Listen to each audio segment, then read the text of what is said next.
வணக்கம் நண்பர்களே, என்னோட சேனலுக்கு உங்களை வரவேற்கிறேன்.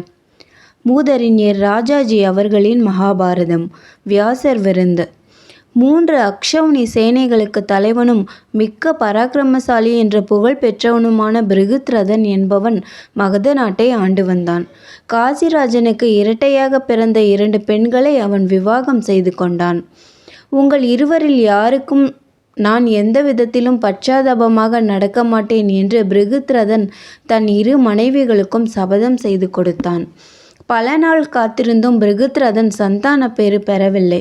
இளமை பருவம் தாண்டி முதுவை பருவம் அடைந்தான். பிறகு ராஜ்யத்தை மந்திரிகளிடம் விட்டுவிட்டு மனைவிகளுடன் வனம் சென்று தவத்தில் ஈடுபட்டான்.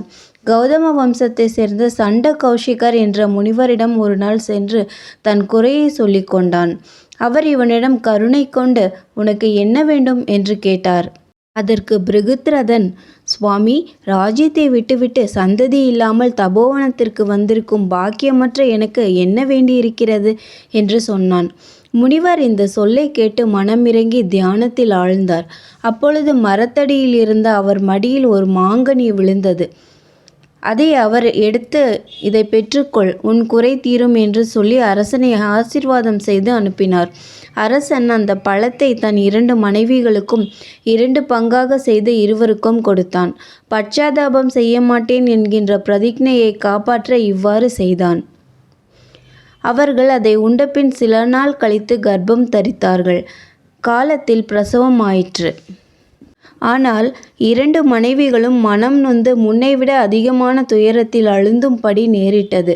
குழந்தைகளுக்கு பதில் ஒரு தேகத்தின் 2 கூறுகளாக ஒரு மனைவிக்கு ஒரு கூறும் மற்றொரு மனைவிக்கு மற்றொரு கூறும் என்று மாம்பழத்தின் 2 கூறுகளைப் போல பெற்றார்கள். ஒரு கை, ஒரு கால், அரைமுகம், ஒரு கண், ஒரு காது, இவ்வாறு பயங்கரமான உயிருள்ள 2 உடற்கூறுகளை இருவரும் பெற்றார்கள். துக்கத்தினால் பீடிக்கப்பட்டு அமங்கலமான பிண்டங்களை துணியில் மூடி எங்கேயாவது கொண்டு போய் எரிந்துவிட்டு வரும்படி தாதிகளிடம் சொன்னார்கள்.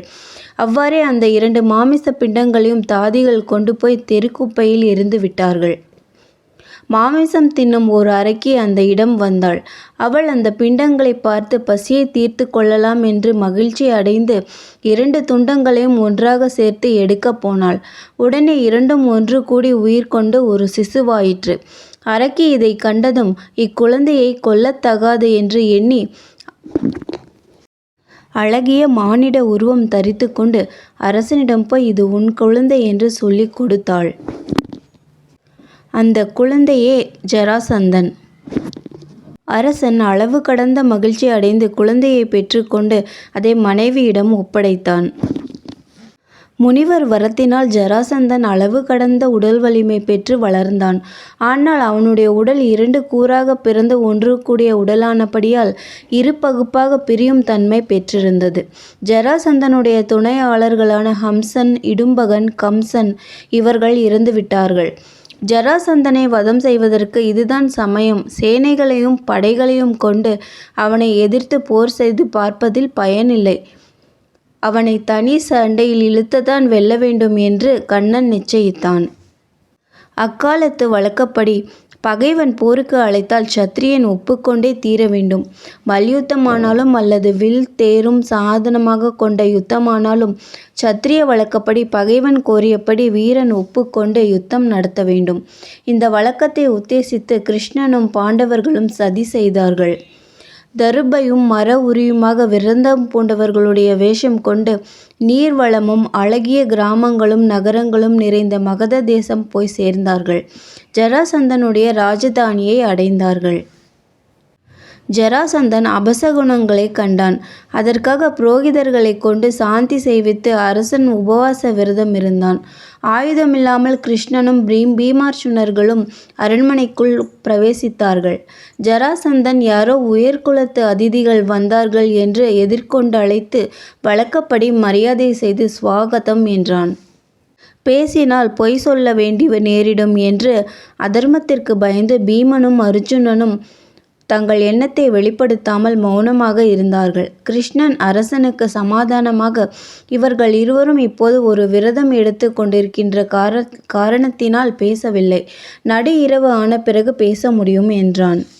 ஜராசந்தன் அவர்களை தன் யாகசாலையில் இருக்க செய்து தன் மாளிகைக்கு சென்றான்.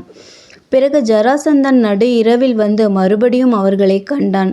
எந்த வேளையானாலும் உயர்குலத்தை சேர்ந்தவர்களை அவர்கள் சௌகரியப்படி கண்டு பேசுவது ஜராசந்தனுடைய வழக்கம்.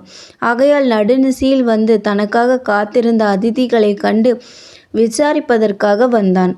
அவர்களுடைய நடத்தையைக் கண்டு ஜராசந்தனுக்கு சந்தேகம் தோன்றிற்று. அதன்பின் கைகளில் வில்லில் உறைந்த காய்ப்புகளையும் மற்ற சத்திரிய சின்னங்களையும் கண்டு கொண்டான். உண்மையைச் சொல்லுங்கள் என்று ஜராசந்தன் கேட்க, அவர்களும், நாங்கள் உன் சத்துருக்கள், உடனே யுத்தத்திற்கு ஆயத்தமாவாய். எங்கள் மூவரில் யாருடன் வேண்டுமானாலும் உன் இஷ்டப்படி தீர்மானித்து சண்டை செய்யலாம் என்றார்கள்.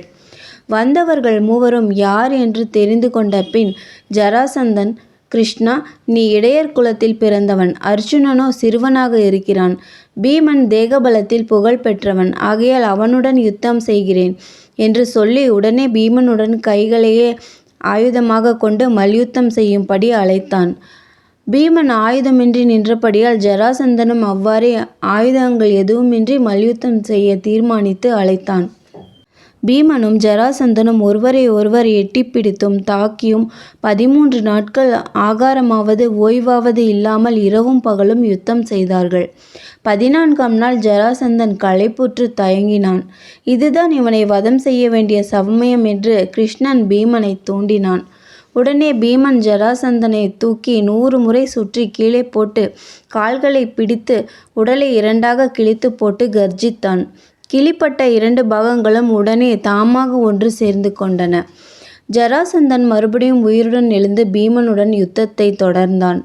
இதைக் கண்டு பீமன் ஏக்கமடைந்தான். என்ன செய்வது என்று தோன்றவில்லை. அச்சமயம் கிருஷ்ணன் ஒரு புல்லை எடுத்து 2ஆக கிழித்து கால் மாறி போட்டு சமிக்ஞையாக காட்டினான். பீமசேனன் உடனே அதன் பொருளை அறிந்து கொண்டு மறுபடியும் ஜராசந்தனை 2ஆக கிழித்து அப்படியே போடாமல் கால் மாற்றி போட்டு எறிந்தான். கிழிப்பட்ட துண்டங்கள் ஒன்று கூட முடியாமல் உயிரற்று கிடந்தன. ஜராசந்தன் மாண்டான். சிறைப்பட்ட அரசர்களை விடுவித்து ஜராசந்தனுடைய குமாரன் சகாதேவனுக்கு ராஜ்யாபிஷேகம் செய்வித்துவிட்டு கிருஷ்ணனும் பீமார்ச்சுனர்களும் ஊர் திரும்பினார்கள். அதன்பின் பாண்டவர்களை எதிர்ப்பவர்களும் யாரும் இல்லாமல் திக்விஜயம் செய்து ராஜசூய யாகத்தை சிறப்பாக நடத்தி வைத்தார்கள். யுதிஷ்டிரன் ராஜாதிராஜன் என்கின்ற பதவியை அடைந்தான். அப்போது கூடிய ராஜசபையில்தான் அவமரியாதையாக நடந்து கொண்ட சிசுபாலன் கிருஷ்ணனால் கொல்லப்பட்டான். நன்றி. மீண்டும் அடுத்த அத்தியாயத்தில் சந்திப்போம்.